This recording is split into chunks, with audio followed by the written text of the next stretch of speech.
한번 읽어드리도록 하겠습니다. 17절부터 22절입니다.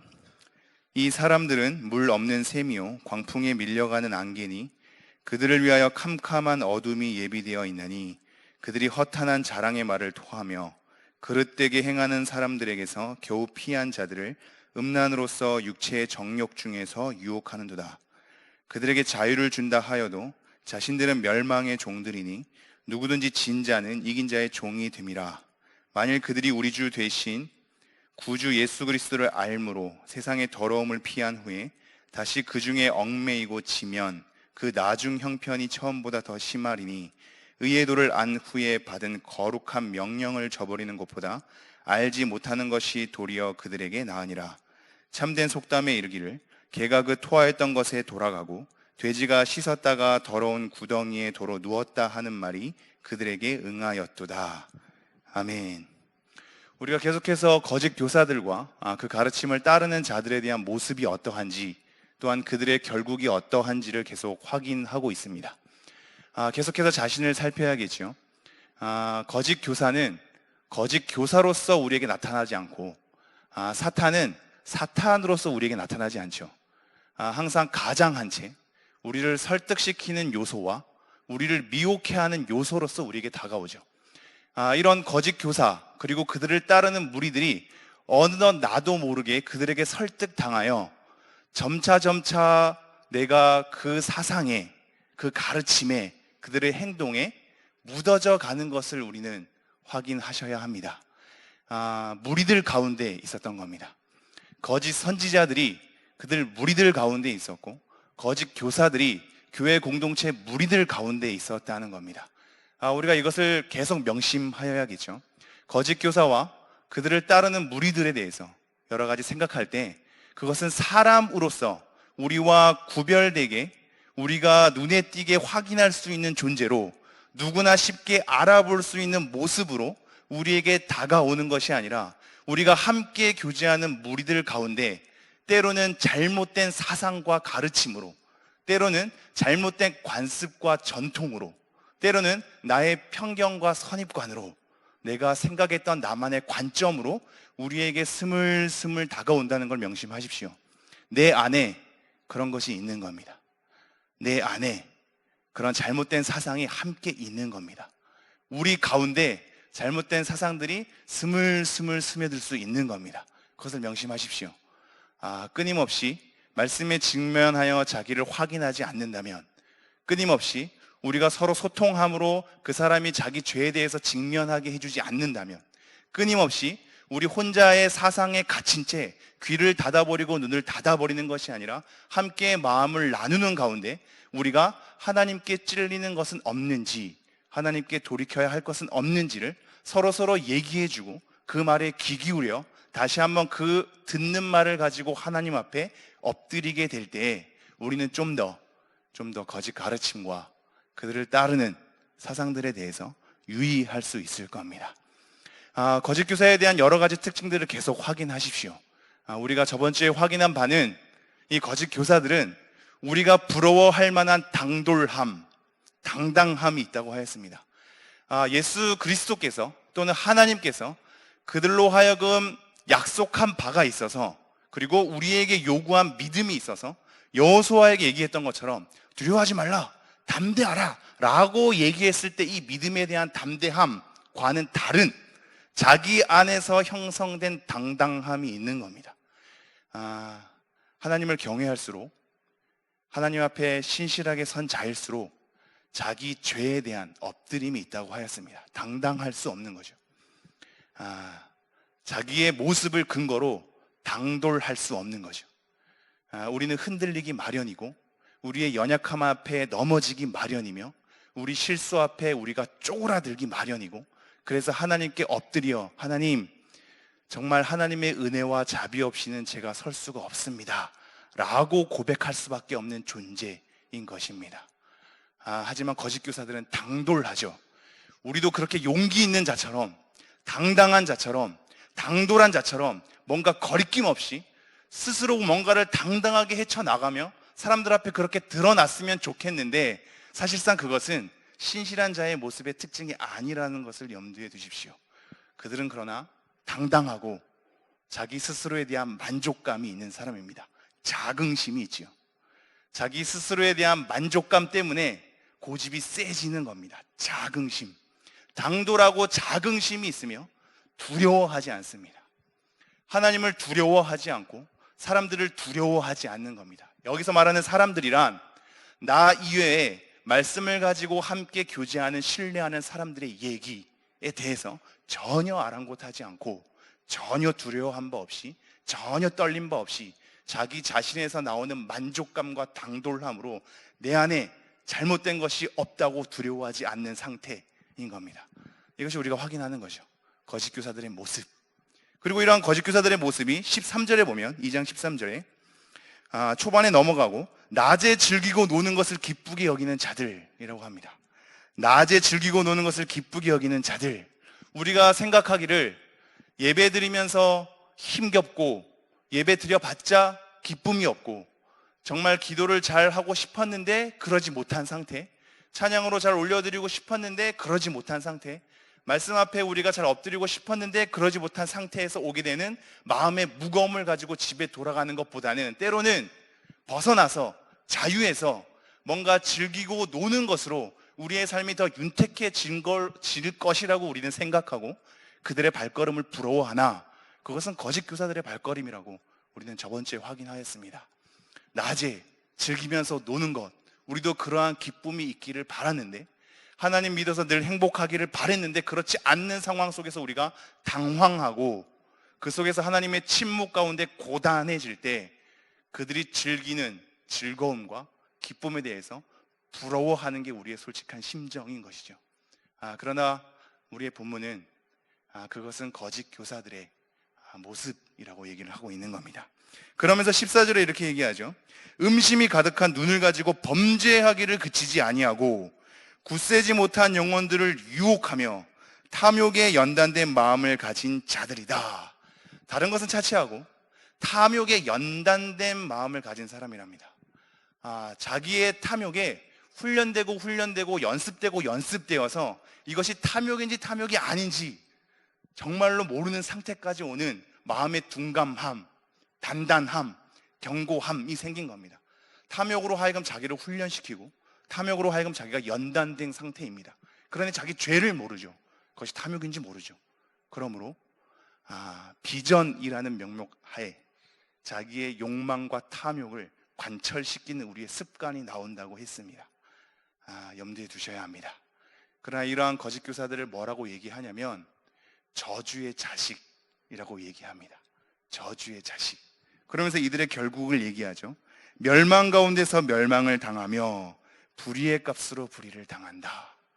이들의 결국에 대해서 계속 상기시키십시오. 과정 속에는, 단편적으로 확인하는 모습 속에는 그들의 모습이 우리의 부러움을 살지언정 그들의 결국은 멸망 가운데서 멸망을 당하는, 불의의 삭스로 불의를 당하는 저주의 자식의 모습이라는 걸 명심하셔야 합니다. 이러한 흐름 가운데 오늘 본문 말씀 흘러가 보죠. 17절 함께 읽도록 하겠습니다. 시작. 이 사람들은 물 없는 샘이요 광풍에 밀려가는 안개니 그들을 위하여 캄캄한 어둠이 예비되어 있나니. 계속해서 이러한 사람들의 모습을 얘기합니다. 첫 번째로 뭐라고 얘기하냐면 물 없는 샘이랍니다. 물 없는 샘. 우리가 보기에는 굉장히 괜찮은 샘이지요. 가서 물을 먹고 싶은, 당연히 그 안에 물이 있어야만 하는, 우리가 어떤 사람들이 보기에 그 외부는 누가 뭐라고 할 것 없는 샘인 거죠. 근데 그 샘의 안을 들여다보니 물이 없는 겁니다. 허무하죠. 어리석죠. 겉은 번지르르 하나 내용은 없는, 알맹이가 없는 그들이 거짓 교사들의 특징이랍니다. 겉은 샘이나 우리가 목마를 때, 우리가 뭔가에 갈증이 생길 때 그것에 찾아가서 뭔가 물을 마시면 우리의 갈증이 풀릴 것 같은 그러한 모습을 지닌 채 우리를 불러오나 실질적으로 그 안에 바가지를 퍼보면 물이 없는 겁니다. 이게 이 사람들의 특징이랍니다.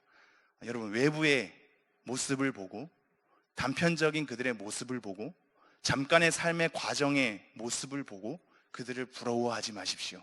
물 없는 셈일 뿐입니다. 그러면서 두 번째 이렇게 얘기하죠. 광풍에 밀려가는 안개라고 얘기합니다. 안개가 뿌옇게 우리 주변을 다 이렇게 싸매어 있죠. 그리고 우리의 시선을 흐리게 하죠. 여전히 이 안개 가운데 우리는 벗어나지 못할 것 같고, 이 안개 때문에 우리는 뿌옇게 그렇게 항상 다니게 되죠. 이 가운데 우리가 어떻게 하랴? 이 안개를 어떻게 없애랴? 그러나 광풍 하나 불면 안개는 그냥 날아간다고 얘기하는 겁니다. 그들의 생활이, 그들의 가치가, 그들의 관점이 우리의 생활 가운데 더 깊이 침투하여서 어느 곳에 가나 거짓 교사들의 가르침과 내용이 빈번하게 있고, 우리를 설득시키는 요소로서 우리 주위에 널려 있죠. 앞을 보지 못할 정도로 그렇게 우리 안에 사방에 널려 있는 겁니다. 그러나 당황하지 마십시오. 광풍 하나 불면 안개는 날아가기 마련이다 라고 얘기하고 있는 겁니다. 거짓 교사들은 물 없는 셈이요 광풍에 날아가는 그런 안개일 뿐입니다. 그러면서 이렇게 얘기하죠. 그들을 위하여 캄캄한 어둠이 예비되어 있나니. 이들의 결국에 대해서 먼저 선언하지요. 그들은 캄캄한 어둠이 예비되어 있다. 이 말씀이 2장 4절에 보면, 제가 4절 한번 읽어드리겠습니다. 2장 4절에 보면, 하나님이 범죄한 천사들을 용서하지 아니하시고 지옥에 던져 어두운 구덩이에 두어 심판 때까지 지키게 하셨으며. 이미 어두운 구덩이, 하나님을 거역한 천사들이 머무는 심판, 형벌의 장소로서 어두운 구덩이를 얘기하고 있죠. 마찬가지로 이 거짓 교사들의 결국이 뭐냐면 캄캄한 어둠이 준비되어 있답니다. 준비되어 있다는 것은 지금 어떠한 사탄, 거짓 교사들의 모습 때문에 이들을 처벌하려고 만들어내는 것이 아니라 이미 이들이 거할 심판과 형벌의 장소가 예전부터 쭉 있어 왔다라는 겁니다. 우리가 보기엔 거짓 교사와 그것에 미혹된, 그것을 따르는 자들이 당장 하나님 앞에 어떠한 거역을 행할 때 심판받지 않음을 보면서 당황하죠. 하나님이 살아계시다면 왜 이런 일이 일어납니까? 하나님께서 계시다면 왜 이러한 악을 막지 않으십니까? 우리는 수많은 이해를 요구하고 하나님께 논리적으로 뭔가 설득을 당하고 싶어 하죠. 때로는 우리에게 설득시키면서 차근차근히 우리를 인도할 때도 있지만, 예전부터, 그 전부터 이 캄캄한 구덩이, 어둠, 이것은 늘 예비되어 있었습니다. 하나님의 때에 이들의 결국 저주의 자식이라고 하는 이 거짓 교사들이 멸망 가운데서 멸망을 당하고 불의의 삭스로 불의를 당하는 하나님의 때가 우리 모든 성도들의 눈 가운데 확인시켜 주실 것입니다. 제가 다시 한번 17절 읽죠. 이 사람들은 물 없는 셈이요 광풍에 밀려가는 안개니 그들을 위하여 캄캄한 어둠이 예비되어 있나니. 유다서 1장 13절 말씀 볼까요? 베드로후서가 유다서랑 굉장히 긴밀하게 연결되어 있어서 서로 함께 보면 이해가 좀 잘 된다 그랬죠. 제가 유다서 1장 13절 읽어드리도록 하겠습니다. 자기 수치의 거품을 뿜는 바다의 거친 물결이요 영원히 예비된 캄캄한 흑암으로 돌아갈 유리하는 별들이라. 영원히 예비된 캄캄한 흑암, 그렇죠?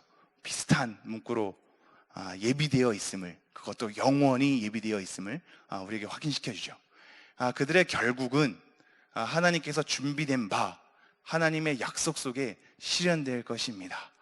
그들의 길을 여러분이 부러워하거나 따르지 말기를 간절히 바랍니다. 다시 한번 넘어오죠. 본문 18절 함께 읽도록 하겠습니다. 시작. 허탄한 자랑의 말을 토하며 그릇되게 행하는 사람들에게서 겨우 피한 자들을 음란으로서 육체의 정욕 중에서 유혹하는도다.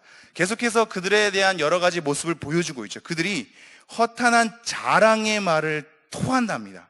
이 토한다는 말이 사실상 앞에 보면 발람에 대한 나귀가 발람에 대해서 갑자기 발람이 막 이쪽으로 가야 되는데 계속 안 가고 막 길 옆으로 막 가고 발람의 다리를 막 계속 이렇게 끌고 막 하지 않습니까? 그래서 막 때리죠. 갑자기 그 나귀가 말을 하죠. 이때 말을 하는 것이 토해지는 겁니다. 보다 못해, 참다 못해. 지금 여기서 말하는 것은 발람이 미친 행동이라고 거론할 정도로 그 행동에 참다 못해 하나님께서 나귀를 통해서 말을 토해내는 겁니다. 나귀가 그냥 뭔가 하고 싶어서 그 순간적으로 얘기하는 게 아니라 토해내는 겁니다. 이스라엘 백성이 예수님에 대해서 찬양하지 않으면 돌들이 찬양할 거라 그러죠. 똑같은 맥락인 겁니다. 토해내는 겁니다. 다시 한번요. 그들이 허탄한 자랑의 말을 토하며. 자랑의 말. 유다서 1장 16절 볼까요? 유다서 1장 16절. 여러분이 함께 읽도록 하겠습니다. 시작.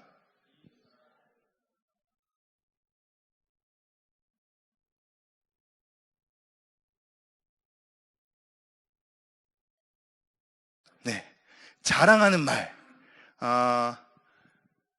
우리가 저번 주에 확인했던 당돌한 것과 자긍하는 것과 연결이 되는 겁니다. 자기 스스로에 대해서 자랑하는 말을 하는데 그 앞에 뭐라고 설명하고 있냐면 허탄한 겁니다. 이게 헛된 것, 허망한 것이란 거거든요. 본인은 허망하지 않죠. 그 자랑 때문에 살죠. 내가 지금 현재 겪고 있는 나의 삶의 윤택함, 즐거움, 아까 낮에와 같이 즐겁게 노는 것을 우리가 확인하지 않았습니까? 당당함, 자긍심, 두려워하지 않음, 그러면서 범죄가 끊이지 않는, 음심의 눈으로 계속 마음에 간악함이 있는 그러한 상태로 떨림 없이 당당하게 자기의 삶을 윤택하게 챙기려는 그들의 상태, 자랑스럽죠. 우리는 그것에 미혹되기도 하죠. 부러워하기도 하죠. 근데 뭐라고 얘기하냐면 허탄한 거랍니다. 그들의 특징은 본질적으로 허탄하나 그것 없으면 살 수 없는 자랑으로 자기의 속을 그렇게 채워나가는 겁니다. 거짓된 사람들의 특징이 저번 주에 뭐라고 얘기했냐면 자기 자신을 숨기고, 그렇죠? 이것에 대해서 드러내려고 하는 자에게 공격적으로 행하다 보니 거짓과 폭력성이 생긴다고 하였습니다.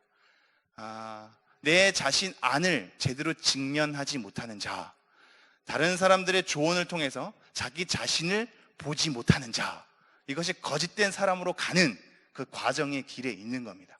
들을 줄 알아야 하며 엎드릴 줄 알아야 하고 자기를 돌아볼 줄 알아야 합니다. 이것이 하나님의 은혜죠. 자기 자신의 모습을 볼 수 있는 은혜가 우리 모두에게 있었으면 좋겠습니다. 제가 다시 한번 18절 초반절. 그들이 허탄한 자랑의 말을 토하며 그릇되게 행하는 사람들에게서 겨우 피한 자들을 음란으로서 육체의 정욕 중에서 유혹하는도다. 자, 이제 우리에 대해서 여러 가지 좀 경계를 해야겠는데요. 이 거짓 교사들이 허탄한 자랑의 말을 토해내면서 어떤 일을 하냐면 그릇되게 행하는 사람, 잘못 행하는 사람, 미혹당해서 나쁜 길로, 바른 길에서 벗어나서 잘못된 길로 가는 사람, 그런 사람들에게서 겨우 피한 자들이라고 얘기합니다. 이 겨우 피한 자들이라고 할 때 이 겨우는 막 애를 써서 겨우겨우 그 속에서 벗어난 자들이라고 우리가 이해가 되겠지만 그런 것보다는 잠깐 벗어난 자들을 얘기하는 겁니다.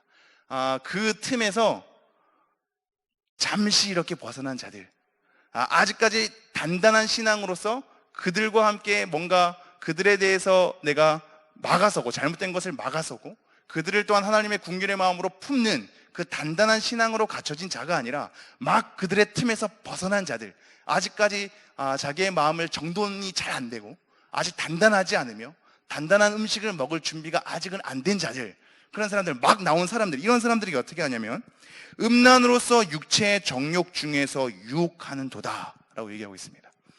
음란으로서 육체의 정욕 중에서 유혹하는 도다. 이 음란이 2절에 이렇게 나와 있습니다. 2절을 보면 2장 2절, 여럿이 그들의 호색하는 것을 따르리니 라고 할 때 이 호색입니다.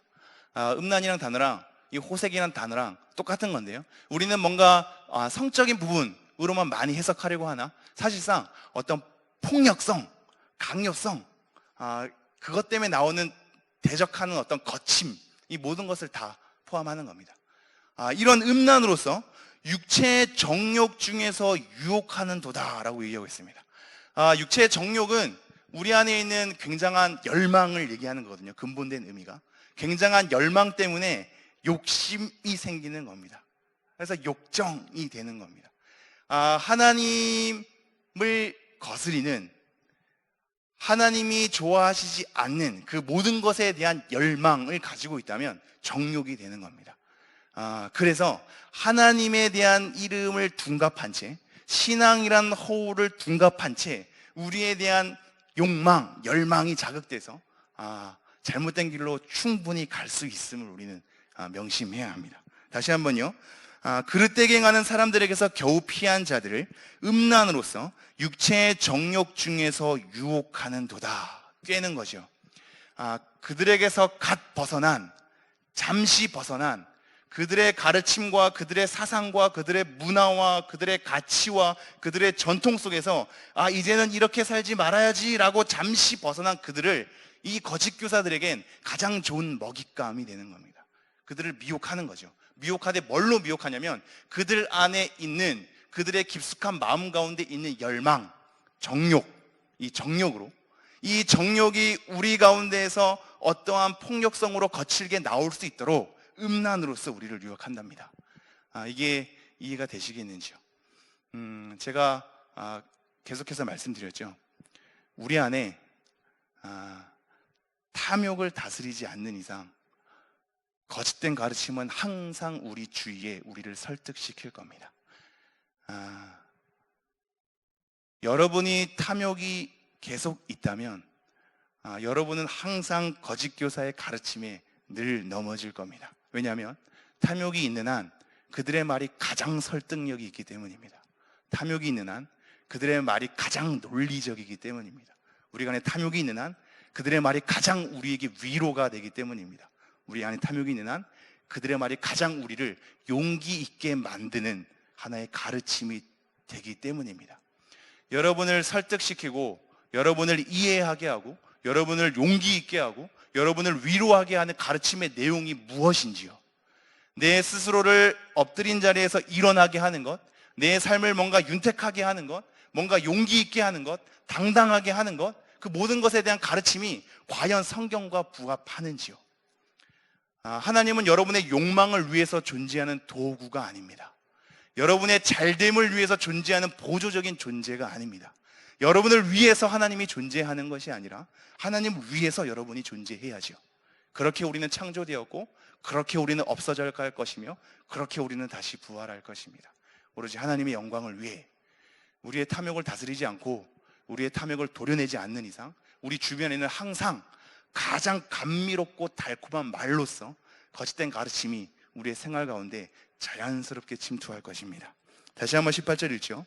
그들이 허탄한 자랑의 말을 토하며 그릇되게 행하는 사람들에게서 겨우 피한 자들을 음란으로서 육체의 정욕 중에서 유혹하는 도다. 19절 한번 읽어볼까요? 시작. 그들에게 자유를 준다 하여도 자신들은 멸망의 종들이니 누구든지 진 자는 이긴 자의 종이 됨이라. 우리 가운데 육체의 정욕, 우리가 열망, 욕망, 이것이 밖으로 이렇게 뿜어져 나오는 음란으로서 미혹한다 그랬죠. 이 폭력성을 가지고 거침을 가지고 나온다 그랬죠. 이것이 바로 이겁니다. 예전에는 하나님의 말씀 때문에 우리가 무엇을 해야 하고 무엇을 해야 하지 말아야 할지에 대한 굴레 속에 있죠. 예전에는 좀 더 자유로웠는데 이제는 하나님 말씀 때문에 좀 더 부담스럽게 됐죠. 예전에는 다른 사람의 시선 아랑곳하지 않고 즐겼으면 됐는데 이제는 교인들의 시선에 눈치 보이고 뭔가 우리가 더 쪼그라지죠. 그 속에서 우리가 뭔가 자유함을 얻고 싶은 겁니다. 우리의 욕망을 감추고 감췄다가 자기네 내면을 들여다보는 훈련이 되지 않는 이상 보이는 속에서는 우리의 욕망을 감추고 안 보이는 속에서는 자기의 욕망이 팍 튀어나오죠. 음란으로서 우리 마음 가운데 있는 정욕으로 우리를 미혹게 되는 겁니다. 이것이 팍 튀어나오는 겁니다. 음란으로서 우리를 미혹한다는 건 이런 의미가 있는 겁니다. 여러 가지 우리를 누르는 하나님의 계명에서 좀 팍 벗어나고 싶은 것, 이러한 음란, 폭력성과 강요에서 팍 벗어나는 것으로 우리를 유혹하는 거죠. 그래서 지금 자유란 말이 나오는 거거든요. 19절. 그들에게 자유를 준다 하여도 약속하는 겁니다. 내가 너에게 자유를 주겠다 약속하는 거죠. 그들에게 자유를 준다 하여도 자신들은 멸망의 종들이니 누구든지 진자는 이긴 자의 종이 됨이라. 자유를 준다고 그들이 약속합니다. 너가 지금 하나님 말씀 때문에 괴롭지? 너 교회 나오는 것 때문에 힘들지? 너가 하나님 말씀 지켜야 할 것, 이렇게 하지 말아야 할 것 때문에 너 스스로 굉장히 어렵고 힘들지. 너가 가지고 있는 마음의 정욕, 욕망이 있는데 이거 하나님 말씀 때문에 누르다 보니까 터질 것 같지? 라고 얘기하는 거거든요. 내가 너 자유하게 해줄게. 왜 그렇게 고단하게 사니? 왜 교회 나오는 것 때문에 그렇게 스트레스 받으면서 신앙생활 하니? 왜 행복하지도 않은데 그렇게 신앙생활 하려고 하니? 이것 때문에 더 상처받는 것이 많은데 왜 그것을 나가려고 하니? 수많은 잡음들이 우리를 미혹하면서 그것을 해방시킬 것처럼 우리를 유혹하죠. 내가 너에게 자유를 줄게. 하나님의 말씀이 오히려 너를 구속하고 있어. 너를 더 쪼그라들게 하고 있어. 너를 더 위축되게 하고 있어. 이거 벗어나게 해줄게. 자유를 줄게. 라고 약속하나 이들은 멸망의 자식들일 뿐입니다. 우리를 진정 자유하게 하는 것은 뭘까요? 요한복음 8장 32절. 진리를 알지니 진리가 너희를 자유케 하리라. 우리는 진리를 속박으로 느끼는 힘겨움 속에 있죠.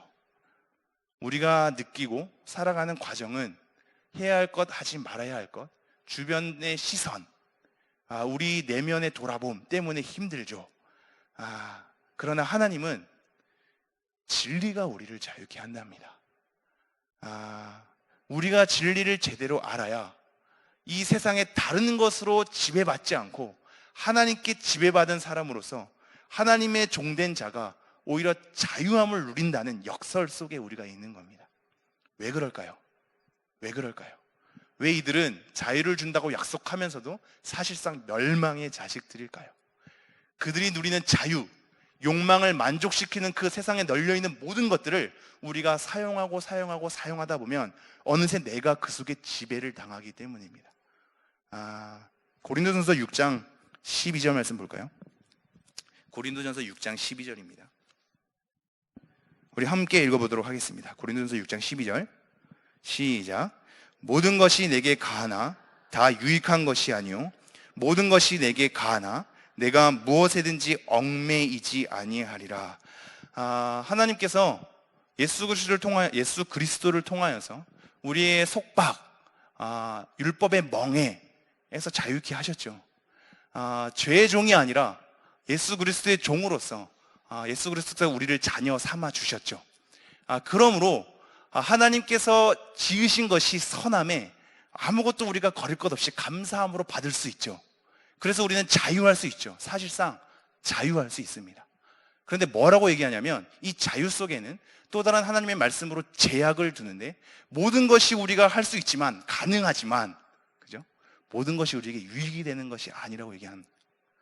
하나님은 왜 우리에게 제한을 두실까요? 왜 그 길로 가기를 기뻐하지 않으실까요? 왜 모든 것을 누리게 하지 않으실까요? 모든 것을 좋은 식으로 좋게 그렇게 흘러가지 않으실까요?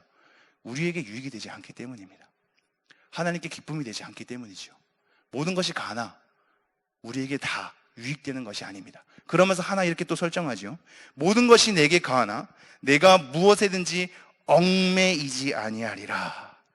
얽매이지 아니하리라. 오히려 자유로이 내가 모든 것을 행하면 그 자유로이 행하는 행함이 나를 죄의 굴레로 다시 한번 넣게 되는 겁니다. 내가 얽매이답니다. 자유로이 내가 살 줄 알았는데 그 자유로이 행하는 그 행함 때문에 내가 다시 얽매인답니다. 죄의 어떠한 굴레에서 벗어나고자 자유했는데 다시 그 굴레 속으로 들어가는 것이요. 우리가 자유함을 누리면 그렇게 된답니다. 다시 한번 본 말씀 돌아올까요? 2장 19절 그들에게 자유를 준다 하여도 자신들은 멸망의 종들이니. 결국 하나님께서 우리에게 유익되지 않은 것을 제한하는 진리가 너희를 자유케 하리라는 진리 가운데에서 자유를 선택하게 하는데 모든 것이 우리에게 유익되는 것도 아니고 우리를 얽매이지 않게 교회의 덕이 되게 진리 안에서 우리가 하나님께 나아오도록 하십니다. 그러나 이 모든 것이 해방된다면 우리가 보기에 뭔가 좋게 보이나 그것은 다시 우리를 얽매이게 하고 결국 멸망의 자식으로 종들로 우리의 삶이 둔갑이 되는 겁니다. 다시 한번 19절 읽지요. 그들에게 자유를 준다 하여도 자신들은 멸망의 종들이니 누구든지 진 자는 이긴 자의 종이 됨이라. 20절 함께 읽어볼까요? 시작. 만일 그들이 우리 주 되신 구주 예수 그리스도를 알므로 세상의 더러움을 피한 후에 다시 그 중에 얽매이고 지면 그 나중 형편이 처음보다 더 심하리니.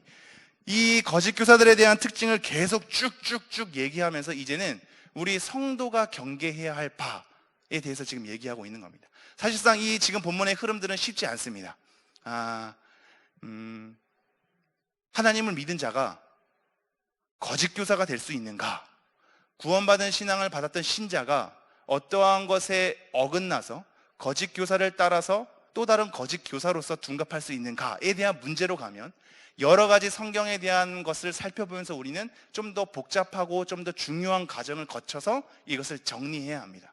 그러나 지금 그것은 차치하고 다른 거 하나로만 보겠습니다. 그건 뭐냐면 지금 우리 아까 잠깐 이 속에서 해방된 사람들, 그죠? 잠깐 이곳에서 벗어난 사람들을 미혹한다 그러지 않습니까? 그 사람들, 성도가 거짓 교사들의 여러 가지 미혹 속에서 흔들리게 될 때 우리가 지금 어떤 것을 확인해야 하는가에 대한 시선으로 한번 바라봐 주시죠. 20절. 만일 그들이 우리 주 되신 구주 예수 그리스도를 알므로 세상의 더러움을 피한 후에 다시 그 중에서 얽매이고 지면 그 나중 형편이 처음보다 더 심하리니. 우리는 예수 그리스도를 압니다. 그래서 그 안에서 잠시 벗어난 자들이죠. 그러나 뭔가 그들에 대한 모습이 부럽고 그들처럼 살기를 원하고 우리 안에 있는 하나님의 가르침 때문에 속박당하는 것 같아서 뭔가 자유함을 느끼려고 잠시 벗어나고 싶은 욕망, 정욕이 있다면 그들의 삶은 더 나빠진답니다. 처음 형편보다 더 나빠진답니다. 이쪽에 있다가 다시 이쪽으로 넘어오게 될 때 다시 얽매여지고 다시 지게 되면 처음 형편보다 나중 형편이 더 심하다, 나쁘다 라고 얘기를 하고 있습니다. 다시 한번 20절. 만일 그들이 우리 주 대신 구주 예수 그리스도를 알므로 세상의 더러움을 피한 후에 다시 그 중에 얽매이고 지면 그 나중 형편이 처음보다 더 심하리니. 21절. 의의 도를 안 후에 받은 거룩한 명령을 저버리는 것보다 알지 못하는 것이 도리어 그들에게 나으니라. 의의 도를 안 후에 하나님의 말씀을 저버리는 것보다 오히려 알지 못했던 때 그때가 더 낫다라고 얘기를 하고 있습니다. 그러면서 좋은 속담을 얘기하죠. 개가 그 토하였던 것에 돌아가고 돼지가 씻었다가 더러운 구덩이에 돌아 누웠다는 말이 그들에게 응하였도다. 이거는 굳이 부연 설명 안 해도 될 것 같습니다.